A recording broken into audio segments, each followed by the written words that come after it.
കേരളം എന്നാൽ മനസ്സിലേക്ക് ഓടിയെത്തുന്ന ചിലതൊക്കെയുണ്ട്. പച്ചപ്പും ഹരിതാഭയും നീലക്കടലും മഴയും കാലാവസ്ഥയും അങ്ങനെ മാമലകളും മരതകപ്പട്ടും നീലപുതച്ച അറബിക്കടലുമെല്ലാം മലയാളക്കരയുടെ വിനോദസഞ്ചാരത്തിന് മുഞ്ചുകൂട്ടുന്ന അഭിവാജ്യ ഘടകങ്ങളാണ്. മൺസൂൺ മഴ ഇത്തവണ ടൂറിസം മേഖലയിൽ വില്ലനായെങ്കിലും മാനം തെളിഞ്ഞതോടെ വിനോദസഞ്ചാര മേഖല ഉഷാറായി വരുന്നുണ്ട്. പറഞ്ഞു വരുന്നത് ഏഷ്യയിലെ ഏറ്റവും വലിയ ഡ്രൈവിംഗ് ബീച്ചായ മുഴുപ്പിലങ്ങാട് ബീച്ചിനെ പറ്റിയാണ്.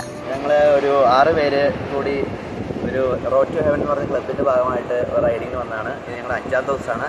ഞങ്ങൾ വാൽപ്പാറ മലക്കപ്പാറ കൂടി കോയമ്പത്തൂർ വഴി ഊട്ടി മൈസൂർ പിന്നെ നേരെ തിരിച്ച് കൂർഗ് വഴി കണ്ണൂർ വന്നതാണ്. ഇപ്പോൾ കണ്ണൂർ വന്നപ്പോൾ ഇവിടെ നല്ലോണം എക്സ്പീരിയൻസ് ചെയ്യാൻ പറ്റി.